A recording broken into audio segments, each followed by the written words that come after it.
I'm Sarah for Choices Coach, and this is another episode of my favorite things.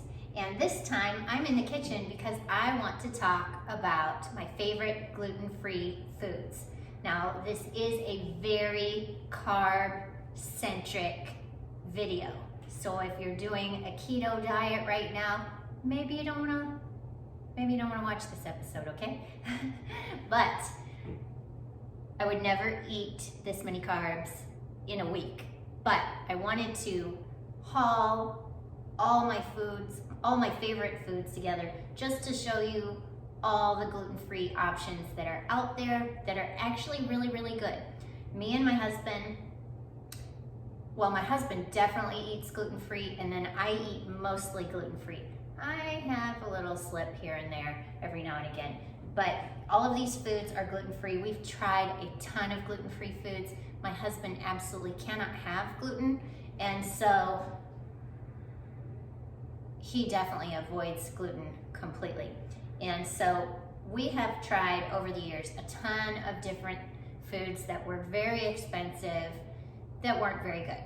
And so I wanted to show you all my favorites. That way, if you are going gluten-free, or you're new to going gluten-free, or you've been gluten-free for a while, I just kind of wanted to tell you some of the foods that I recommend that we found are great. So first off, starting with sandwich bread. I love, love, love Trader Joe's. It's by far my favorite sandwich bread, and I get the white sandwich bread. My husband and I don't necessarily agree on which is our favorite, but this is definitely my favorite, okay? Then English muffins. The best English muffins, I feel like, are the Glutino gluten-free English muffins. They have such a nice cornmeal crust.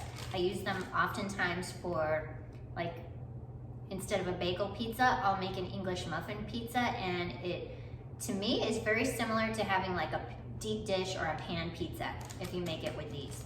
Plus, it's just great with preserves or whatever you want to have, or even just butter. I mean, it tastes good on its own. I actually recommended these to a client before, and he loved them, and he doesn't even have to eat gluten-free.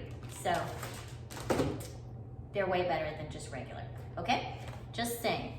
Then my favorite cracker by far is Lance gluten-free baked original. Actually, I didn't even realize they were baked. That's how good they taste. They really just taste buttery, but I don't think there's any butter in them actually. And so the only allergen in these is soy. So if you have a soy allergen, then you want to avoid that. But other than that, they're very, very, very good. And it's kind of the closest thing to a Ritz cracker. So a lot of the other gluten-free crackers, you know, especially the nut thins or the rice crackers, a lot of time they just don't taste like a regular cracker. This is the closest thing to a regular cracker that I've tried. Okay, moving on.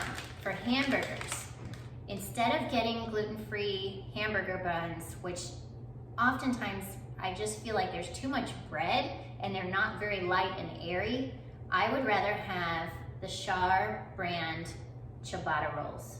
These, they're a little bit more of that lighter texture, and it doesn't feel like there's just a heaviness of bread going on. It feels like just the right amount to not overpower your cheeseburger, which is very important because I want to taste the cheeseburger, not just a ton of bread, right? Okay, moving on. My favorite gluten-free mac and cheese is actually the one that my husband makes homemade. But in a pinch, I love, love, love Amy's rice mac and cheese. I don't get the non-dairy kind, I get the dairy kind, but they also make a non-dairy. Now this is a new find that I've just tried recently. We picked these up from Costco. This is Brazi. Actually, it says Brazi Bites. I was gonna say it says Brazil Bites, but it says Brazi Bites. And this is Brazilian cheese bread with cheddar and Parmesan.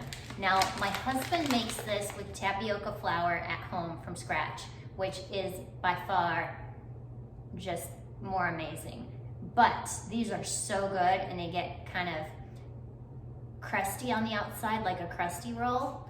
And in a pinch, especially when he doesn't have time to make them from scratch, or when he's on the keto diet and I'm not, then he will throw these on a sheet pan, bake them in the oven for me, and then I can have my carbs even if he's skipping them. Very good. I love these. Okay, next. Oh my goodness. This is a great find from Aldi. This is the Live G-Free General Tso's chicken. And it's so easy to make. And you would think, oh, that doesn't sound like that would be good from the freezer section, really? But oh my goodness, I'm not kidding. It is so good. The chicken gets nice and crispy, just as though it's been fried, even though you're just baking it in the oven. Then it's got a sauce packet. I mean, it couldn't be easier. And then all you have to do is just steam some rice, cook a vegetable, and you're good to go. You could even do some stir-fry vegetables to go with this. It would be amazing. So good. So we have that quite a bit. And then on to some breakfast items. I love the Trader Joe's gluten-free waffles and pancakes. Now, I don't necessarily eat a full packet. Like they say that the serving size on here is 3 pancakes is 240 calories. What I do is I just pop one out of there and toast that and have that on the side with some scrambled eggs. That way I'm not going carb crazy. And then if you don't have the access to a Trader Joe's, you can get the Vans brand, I think it is, Vans brand. Pretty sure that's what it's called. It's pretty much the equivalent. And they probably make pancakes as well. I know they make waffles, gluten-free waffles. And that was a lot of stuff.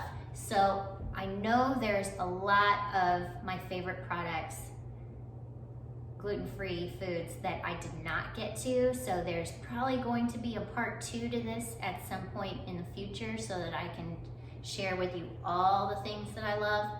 So check back often, please subscribe. Have a blessed day.